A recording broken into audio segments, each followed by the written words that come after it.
So, hello. This is the introduction of the third episode of our podcast, Fly Me to the Moon, the podcast about travel, business, startups, all the things that you love, guys. And today we have Christine Ryss with us, a marketing expert and AI enthusiast who is the CEO and founder of Orcool, a company reshaping video ads with AI. Of course, AI. Siempre. Hello, welcome. Hi, thank you for having me. I'm so glad to see you today and hope for a fruitful discussion. Oh, so official. So we're we're going to have this official conversation today or not? How do you feel? I'm good. It's afternoon in California, so I usually wake up at 6. So for me, it's the middle of the day, and I have a lot of energy in spite of 6 calls before. But yeah, I'm great. So you are the founder of a company, a Valley company. So what made you decide to become a founder? Because everybody knows that it's not for everybody. It's a choice. So what made you make this choice? Please tell me. Actually, I didn't plan to be a founder, so there was not a day, I wake up and, hello world, I'm a founder. No, I think it was natural after my career in the advertising industry. So I started it very early when I was just 19. I started like a system architect at Oracle, but I realized very quickly that it's not to me at all. So I found myself in the digital creative agency. And by 25, I was very successful executive with, everything: money, traveling, Cannes Festival every summer, Fortune 100 clients, budgets, awards, everything. But one day I found myself totally burned out and I didn't want to wake up.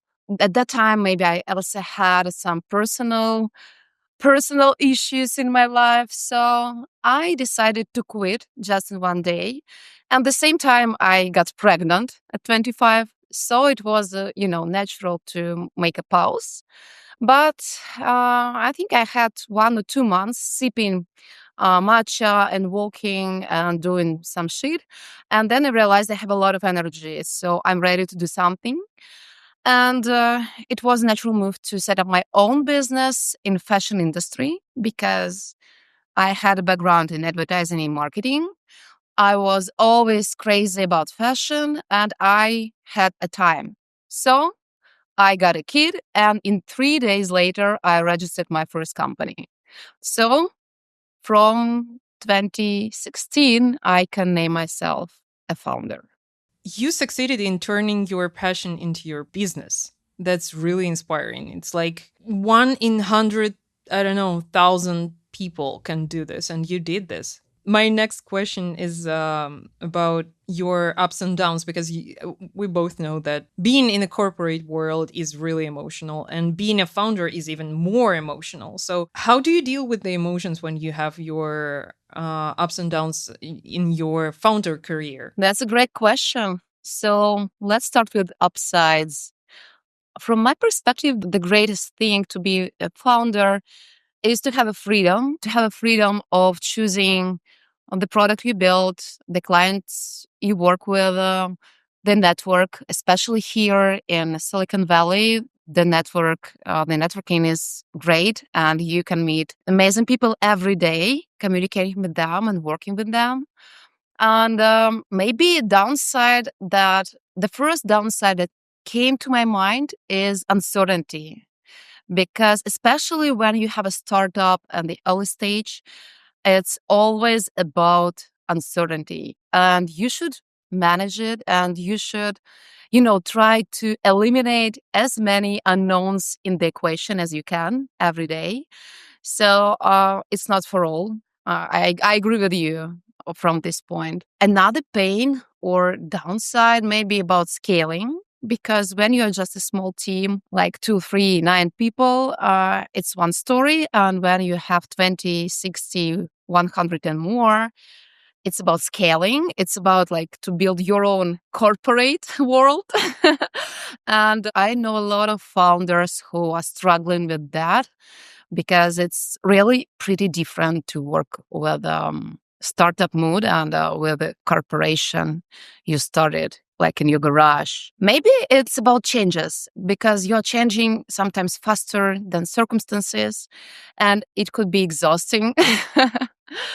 But yeah, still it's very cool and you can balance, you can balance like ups, downs, ups, downs. I'm so happy that you can do this because because in my universe, those ups and downs, you can't manage it. Like you can try, but there are so many things that you don't have control over them, and so you need to manage it. And speaking about the uncertainty, I think it's like a huge pain. And I wanted to ask, do you have any rituals or something like this to try to deal with uncertainty on a daily basis? Some life hack. I think the best answer is doing sports activities because We will talk about it later. Okay, I got it. It's my favorite topic, Yes, I think the first direction or idea how to manage it is to have a strategy that could be adjusted to different scenarios. I usually have a plan or at least two because you're right that especially now when the economy is not stable, a lot of other things are happening every day. Yesterday we had an earthquake in San Francisco too. Yeah. So could you imagine? Yeah. So this is like uncertainty I can't manage, but I know the rules. So when it's earthquake, I should hide under my table, do like this, and wait. Nothing else. So Yeah, you can do nothing else about it. and I think that for me, planned resources like money, like team partnerships, they help me to decrease the anxiety, about something, about the future, and to maybe even to leverage some risks because uncertainty for many people, it's not like something uncertain. It's about risks, right? Speaking of business, speaking of growing company, it's up to you. How will you create the system and how should it work? But money, team, and different scenarios, how to act in different situations help me a lot. Sounds easy, but it's not. I just wonder, where do you get all the energy to manage your family? You have a kid, to manage your lifestyle, because I know for sure, I saw your Instagram, that you have a pretty active lifestyle and a company. How? Let's finish our interview because I don't know the answer to this question. Okay, next question. Well, whatever. Next question. I think everything is in my Google Calendar. Everything like sport, carpooling, my son, making dinner. I don't know, every meeting preparation. I've always been a high level energy person. It means I can do a lot of things simultaneously. Very nice example of that when I have a long run with a lower heartbeat rate than usual. So I can talk to someone, so I can have a meeting. And one of my one of my clients was deeply surprised when after 1 hour and 20 minutes, he got that I'm running. So, Christine, really? What was it? Yes, I tried to save my time and your time. So yes, I tried to do it simultaneously. And I think it's about the balancing because there are things that are charging your battery, right? And other things that take the energy from your side. And you should do it like you should follow the balance between that because if the battery is down or the low, I can just lay down to the sofa and stay for a day for 2 days. I had this in my previous experience, but I'm not I tried to do all these things, but I have much more ideas what I can do than 24 hours per day. to my regret.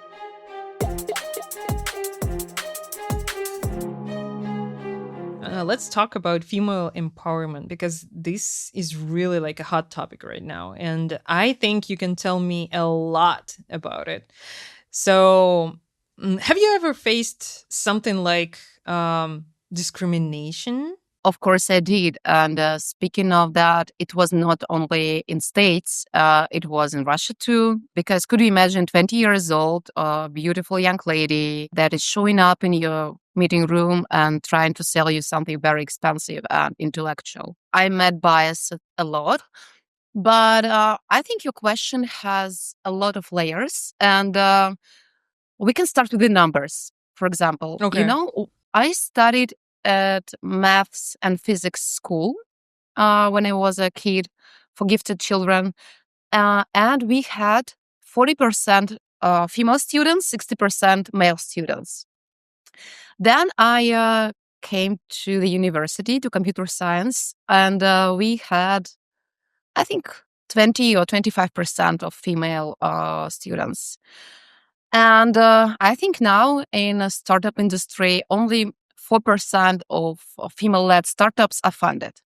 So do you see this funnel, like from the childhood to that? I think it's linked whether the pressure or not the pressure, the choices of women to invest their time to family, to caregiving for children, or maybe elder parents, right? They are becoming elder every year, or I don't know, whatever, not business. And from the one side, it's their choice. On the other side, it's cultural and like natural, right? Like we are animals, and as an animal or as a Homo sapiens, we were responsible for doing that for family strategy.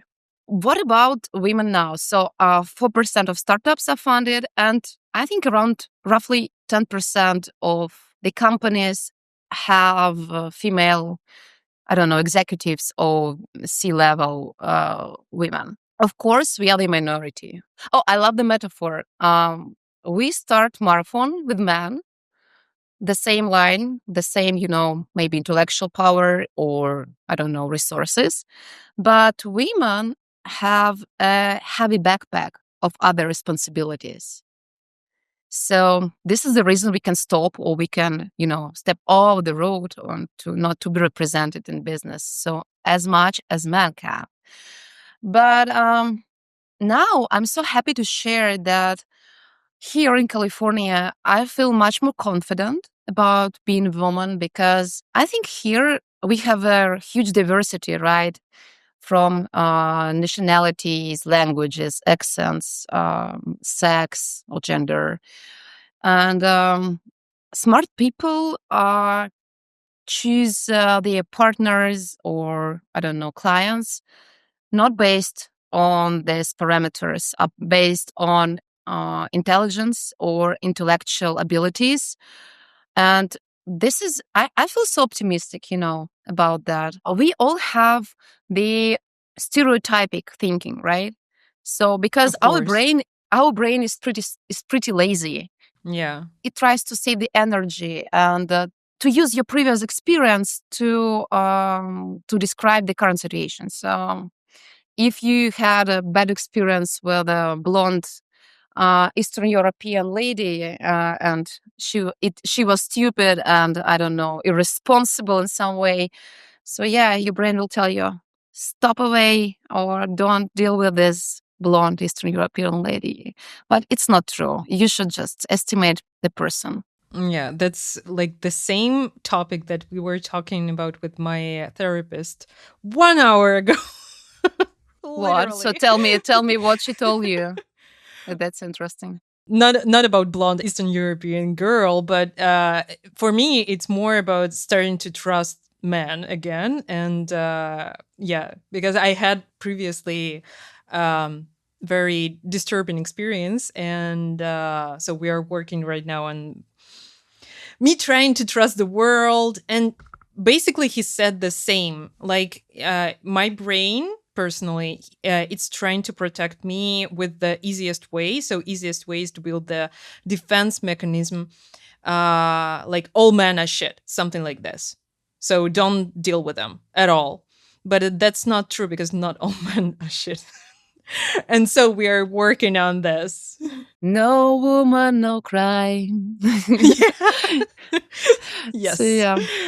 But I think that female leaders are really cool because as a minority, they try to support each other. I think it's more international culture than Eastern European culture, when the competition for a man or for a business or for a sweet pie is communicating in media and wherever. I think that female leaders support each other much more than, for example, men and women.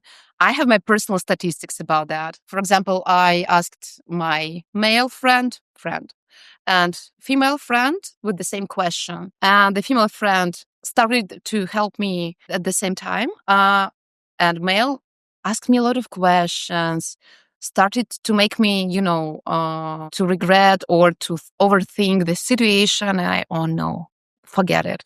Just forget about it. Thank you so much for your help. I think it's cool when you can share connections or interests. You can share resources. I don't know, money, venue, something else, and very important to provide the emotional support.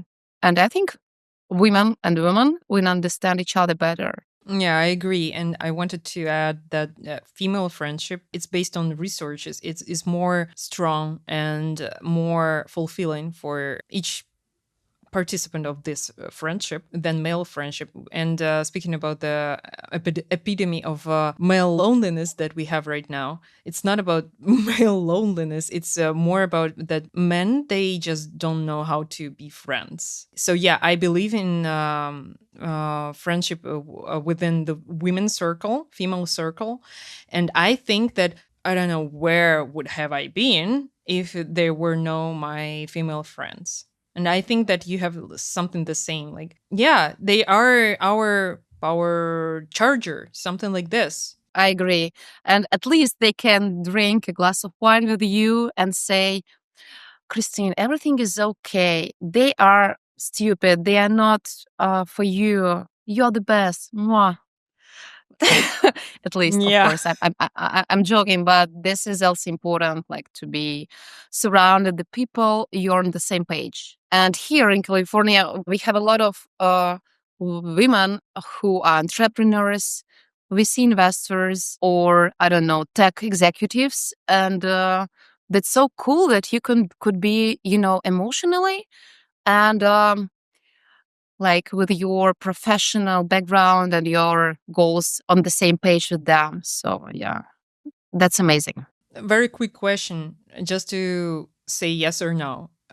Is it really hard to be a woman in tech? I think yes. I think it's difficult. Yes. So, do you think that if you were a man, it would have been easier for you to walk in your shoes now, like walk your career journey? Oh my God, what questions do you ask? I'm sorry. Yes, I think yes. Again, yes. I think yes. On the one hand, Okay. On the other hand, but you ask just yes or no, so it's yes. Yeah, continue. Please elaborate if you want to, if you feel like it. I feel that there is the one difference between women and men, that women are more about empathy, sympathy, and caring about people. I think intellectually, the speed of thinking, their problem-solving skills, negotiation skills, whatever, they could be the same. But when your company is like 100 people, you should have a female executive because you have a lot of people and you're responsible not only for payrolls or, for taxes and technical stuff. You're responsible for humans. And from this perspective, women are more successful. But speaking of the speed, the aggressive, building of something. The self-estimation. Man has higher self-estimation than women, of course. It's much easier to be a man. I think it's good idea to have, for example, male and female co-founders together so they can combine, this different attitudes or different ways of making business. Yeah, I agree. Especially if a male co-founder would listen to a female, because a female would listen for sure. we listen we listen to everybody and then make a decision. Sometimes it's not working, but most often, yeah. I agree with you, and I think it's a good advice, to start the connection, to ask questions, and to listen. And this is one of my, I think, manager skills that I try to use every day. Every negotiation, every meeting, I don't know, the situation in the team, I start listening. And it was difficult to me because when I was younger, I loved, to shine on the stage and to talk or to present something because it was my responsibility in the agencies. But now I've recently realized that listening is essential. And yes, you're right. I think women are much more good listeners. What would you recommend to a young woman who wants to break into tech now? So, from your perspective, from your stage now. Can I clarify the question? We are talking about the corporate career or entrepreneurship or both or what? I'm talking more about women in STEM, not specifying if she's going to be a corporate employee or going to start her own business. It's more about this thing that some people think that women are not born to be into tech stuff. Oh, yeah. I've heard a lot about that. My teacher of physics told me when I was 14, Christine, women could be just two types, beautifully silly or terribly stupid. And what? How could you tell me so? No, no, no. And another point was that women could be genius in physics. So there are a lot of stereotypes, of course. But I think that it's up to you, up to a young woman. If you like it, just do it. I'm sorry for this cliche answer. But if you're good in maths, you're good at engineering or data or, I don't know, LLMs or something, just do it. We have a lot of options, right? Opportunities how to step into that from the university and your education to some, I don't know, courses, even free one, right? You can get the baseline skills, even paying $0 for that, just having the passion, just having the interest to that. On the other hand, the hiring situation now is tough, and we faced a lot of interesting discussion here that when you're a young specialist, you usually an intern, right? And you come to a company, you have somebody or mentor or the program, how to grow, how to fine tune your skills, both technical and soft, XYZ. But now, when artificial intelligence is much better than any, for example, intern or junior engineer or, I don't know, front end developer, it's tough because we will see the gap, between the experienced people with their amazing background and expertise and we will not have the middle because no interns. And so what should we do? But no, I'm a radical optimist, as in my title. Usually, I recommend to join any project or startup in the university if you have one.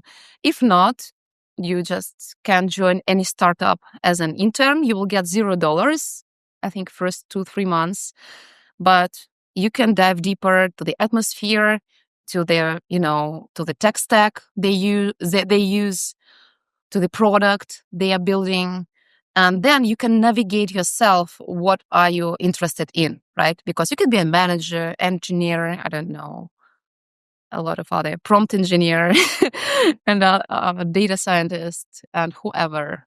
So I recommend to do something. If you are scared or you are not sure, don't do that, because it's not for people who are, is struggling with the motivation. Oh yeah, I know. That's why I'm not into not like I'm not into tech. I'm into tech, but not professionally. Like professionally amateur level. That's interesting. So you are from the soft side or the communication side, right? In tech, because it's a good question, because you can be in marketing, in brand building, so in tech, still in tech, but you should not be like a technical person to be By the there. way, yeah. Yeah. I haven't thought about it until this minute, but I am. It's But free yeah, advice from my side. Yeah. but yeah, you can do I don't know, maybe marketing, you can do sales, you can do HR, you can do recruitment, you can Right. do whatever, like back office or some, you can manage. Right. So tech is not just about engineering. So it's wider, and you can find your place if you want to. Even event organizations, we are waiting for October for TechCrunch Disrupt and Tech Week in San Francisco, and tech events. It's amazing opportunity to be a part of this industry, but using your, I don't know, communication skills or planning skills instead of coding or something.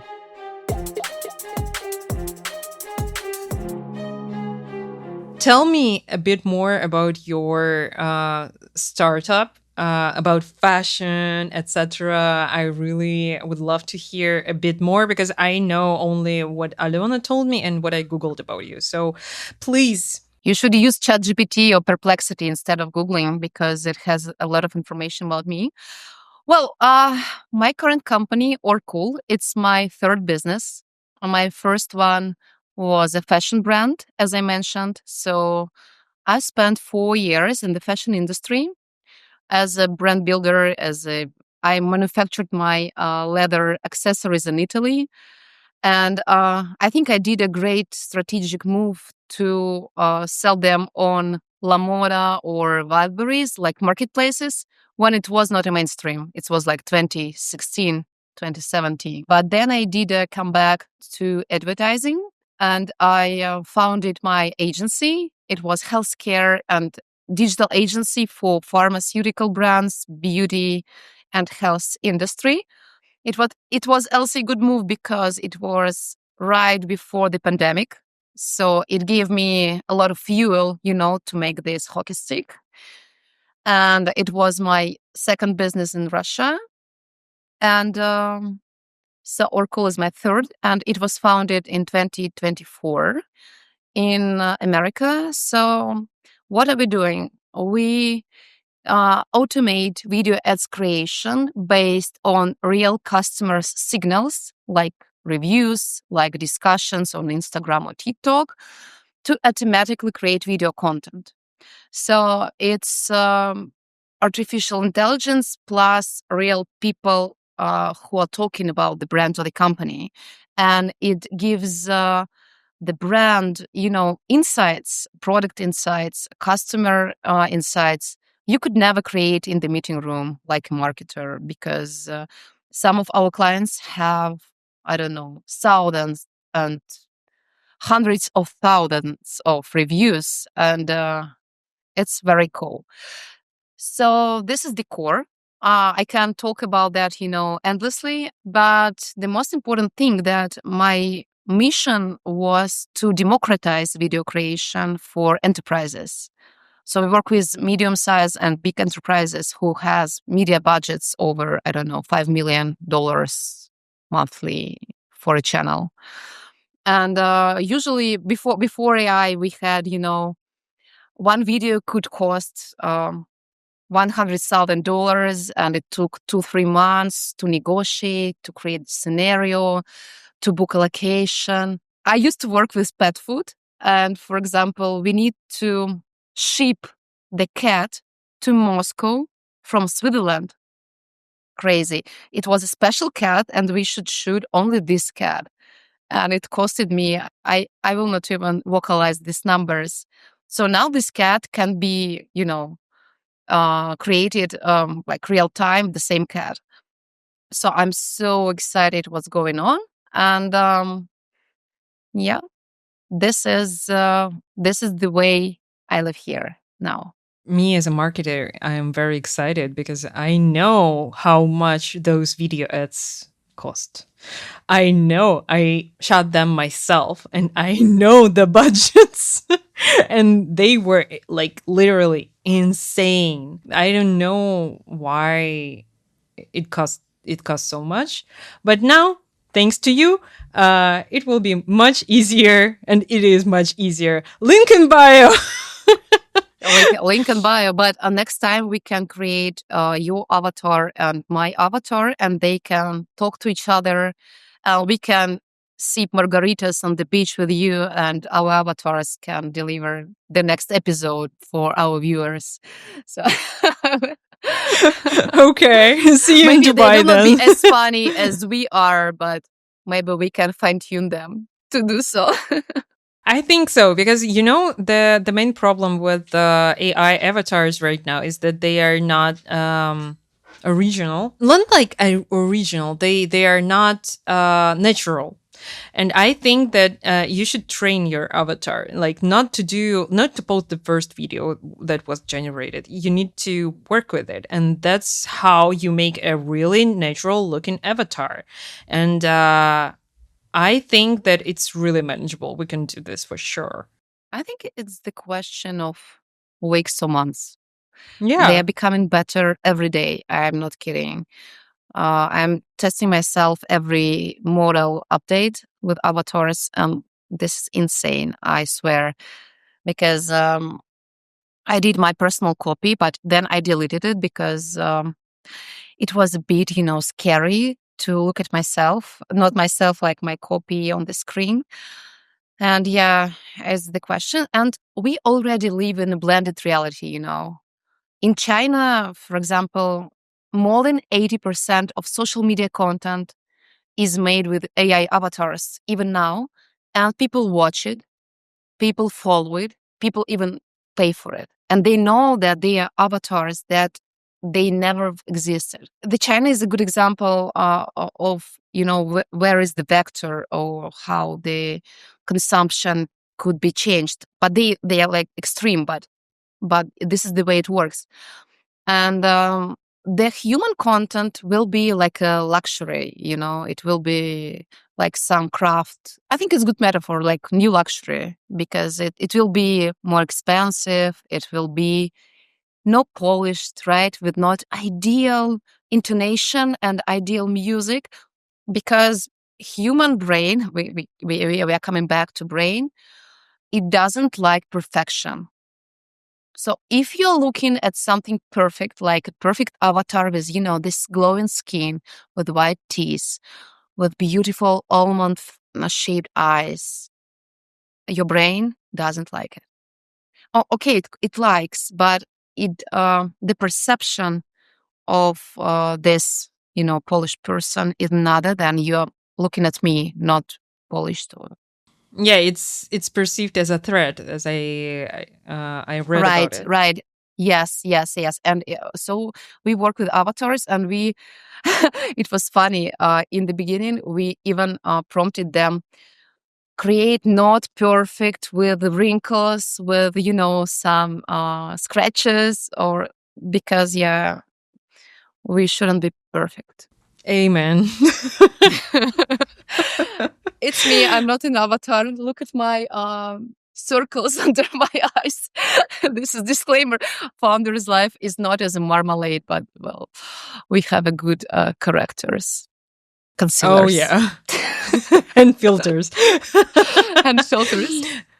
So yeah, I think that now we are experiencing the end of era of Kylie Jenners or something like this, like those people who are polished and they want to be perfect. So now we all will be perfect and they will be irrelevant. Yes and no, because still advertising industry is about dreams. So remember, buy this and you will be younger, you will be more beautiful, you will be healthier. And it's about dreams, but not illusions, because a perfect avatars, it's illusions. But dreams is something, where to go, what's the direction. But yeah, it's interesting.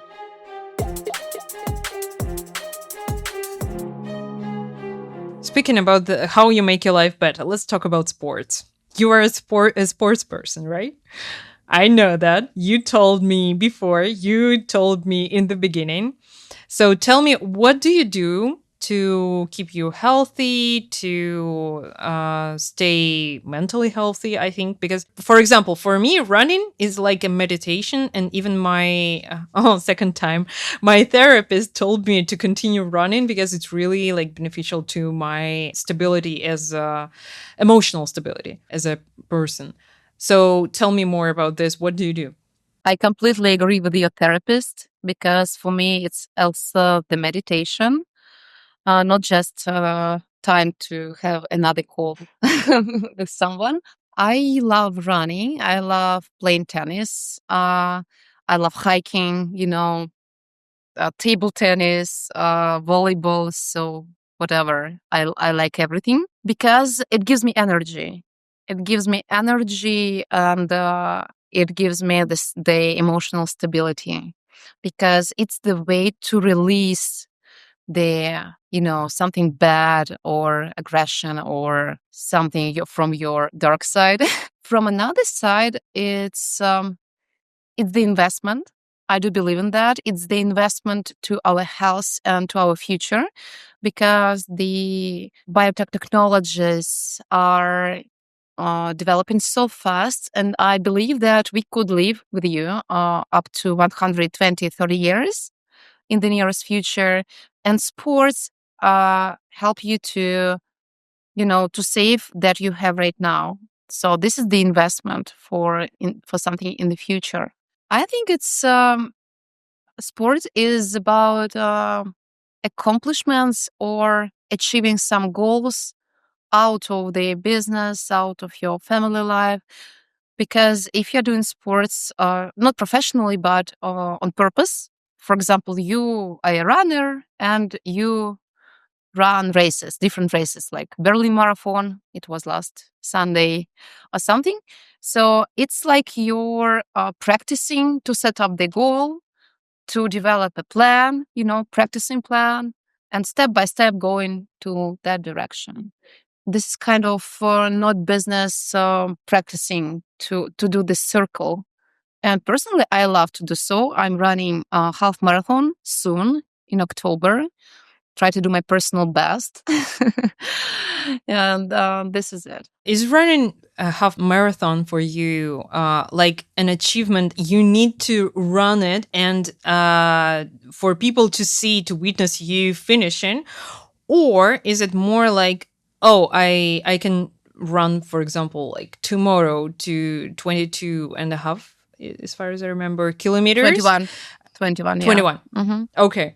21 kilometers, and it will be fine. Like it will be an achievement for me, and I'm okay with that. It's just for me. I compete only with myself. And this is the way it works. So you don't compare yourself, I don't know, to a professional sportsman or to your friend or to this man behind me. You just work with yourself, and it's my opinion, right? I didn't mention that when I came to San Francisco in 2022, I was totally lost. I needed to sell my agency, my previous business, because I couldn't manage it remotely with this time difference, and there are other ethical questions about that. So I was stuck, and I 2022 is the year I don't remember anything actually, except some, folk in my head and something. And I met a group of guys. They asked me to join their running group, like casual run of friends, then coffee, doing some talks between each other. And their founders running club was born there because in 3-4 weeks we realized that we are a group of 20 people, we are a group of 25 people, so we're a club. And now it's a global running community in 42 cities, including Paris, Barcelona, Mumbai, Africa's, I don't know, New York City, a lot of cities. It's nonprofit, so it's based on volunteers' work. But it's a big deal, It's when I look at the numbers, I couldn't even imagine before that something big could be born as a nonprofit because, business is about money and making money and spending money and so on. With zero investments, we built this huge, great, I think, initiative.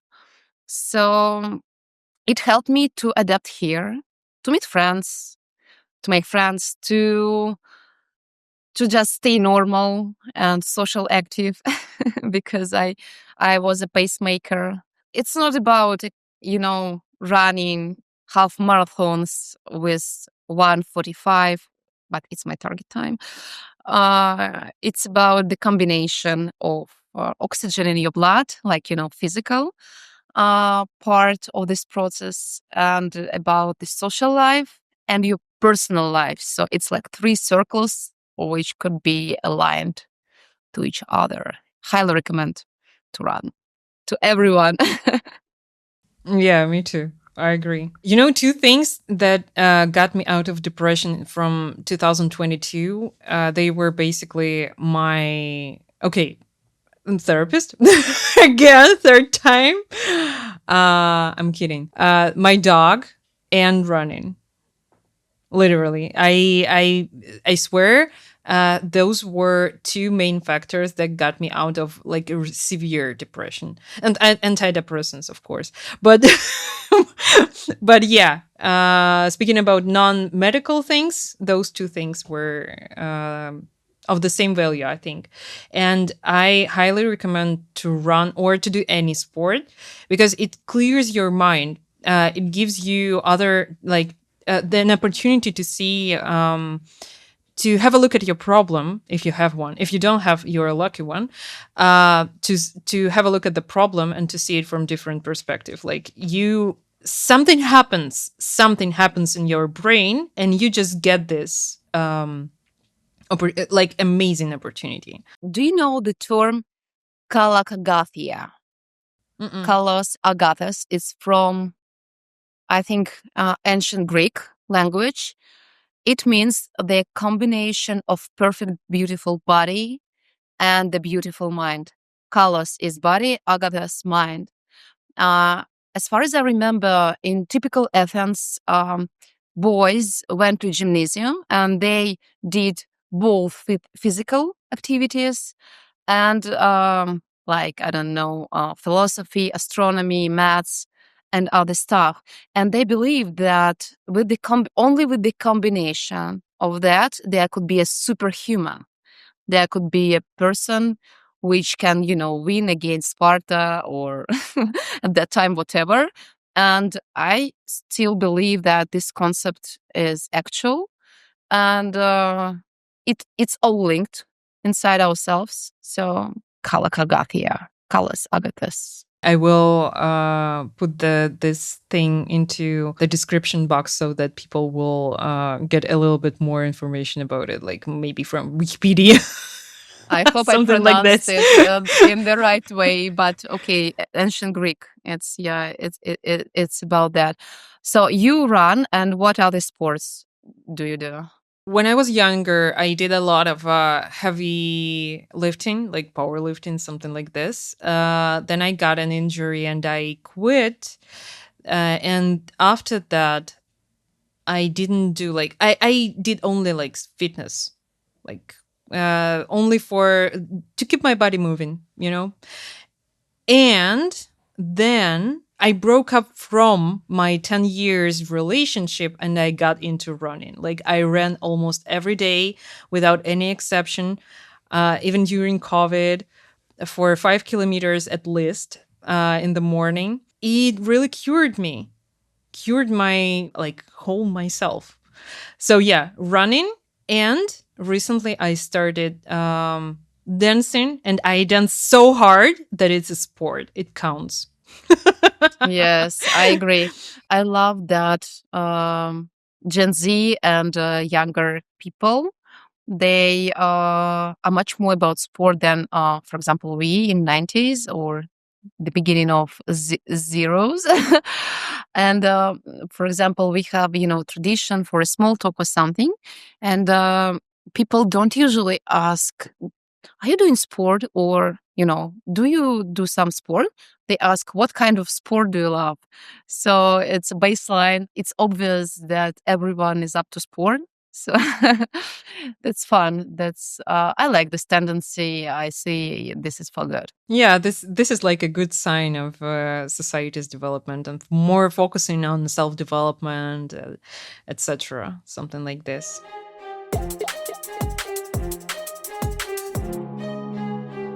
Okay, so high time to talk about your fuck up stories.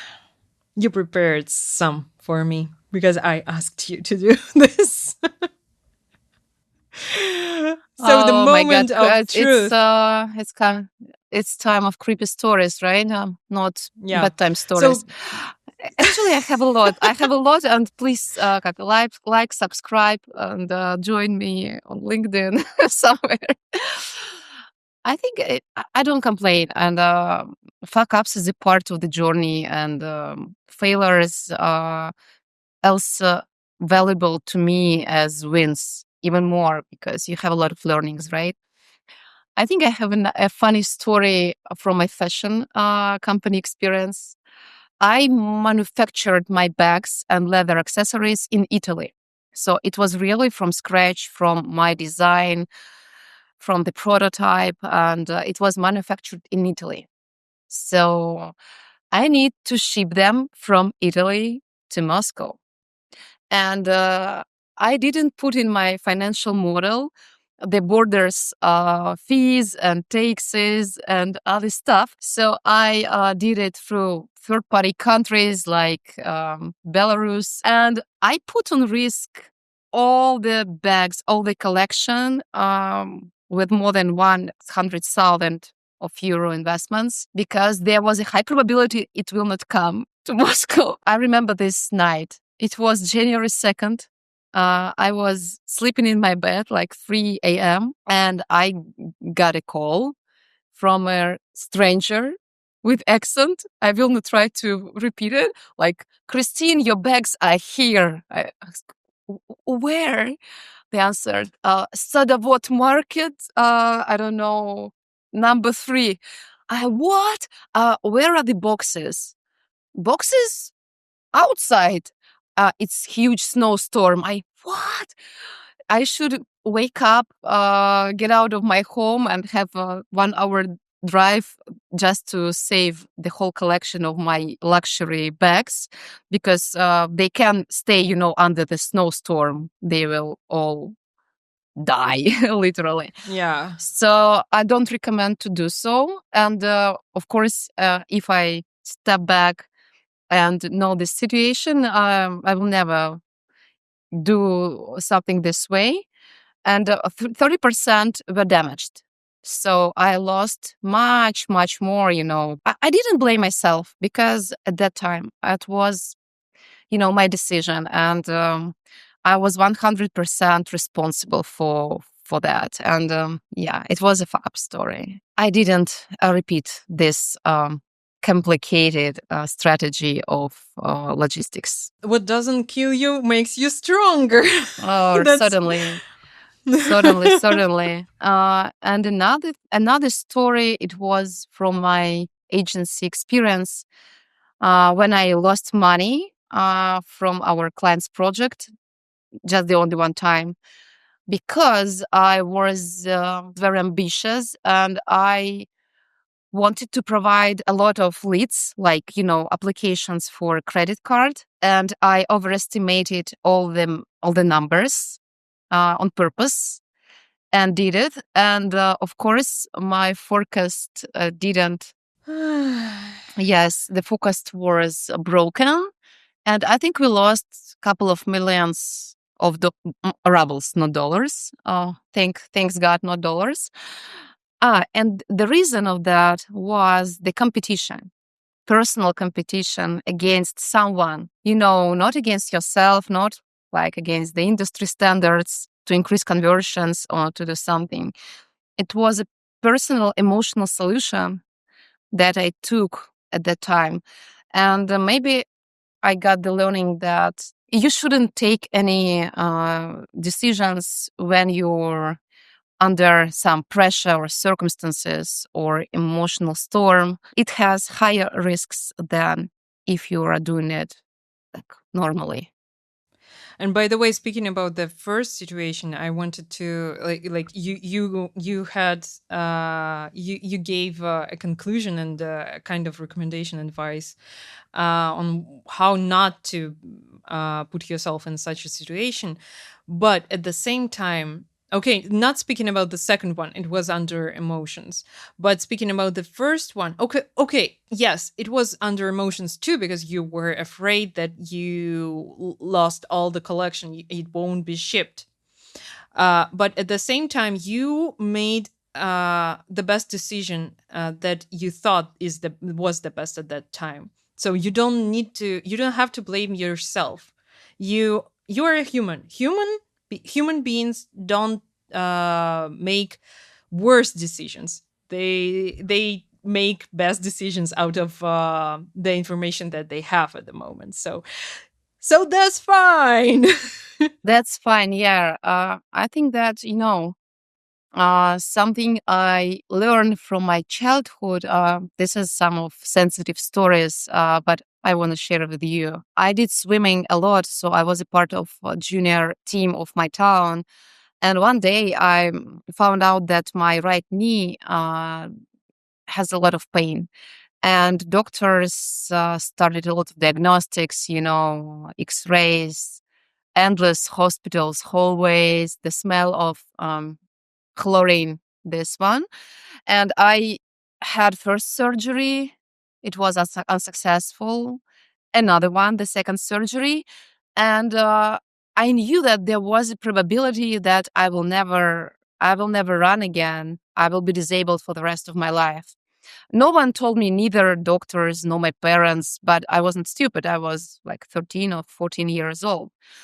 And when, thanks God again, and thanks to doctor in Chelyabinsk hospital, to my regret, I don't know his name. It ended successfully after 3 or 4 months of recovery. And look at me, I'm running, swimming, doing that. I think there are no limits except the health and, the question of death. Other stuff, other questions, they are manageable. They are not as important as you think at this moment. And I have my own, not tip, like what I'm doing. If I'm struggling and suffering or doing I'm very disappointed. I try to imagine that it's 3 years later. How can I circle back to this situation, right? How can I estimate or what do I feel?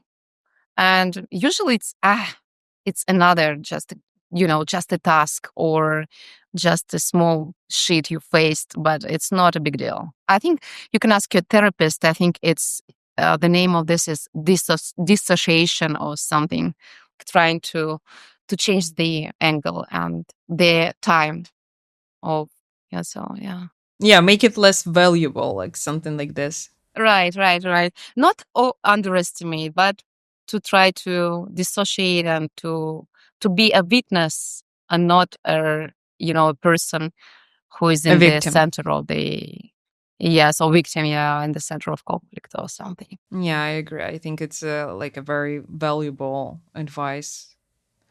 Thank you. And thank you for this conversation. I really had a lot of fun. Thank you. And it was very insightful and it was very inspiring for me personally, and I believe for the rest of the world also. I'm really looking forward to seeing you again here in 5 years to talk about AI, Let's do it. avatars, etc. Let's do it. Let's do Yeah. it. And I want to say goodbye and just to remind everyone to follow, to subscribe wherever you listen to or watch, to give a big thumbs up and to write a comment to help us with promotion within the algorithms. And also, if you want to, I haven't talked about it, but we are the startup that is automating visa processes. So if you want a demo, go to the bio and click the link and book it. So thank you guys. See you next time. Bye.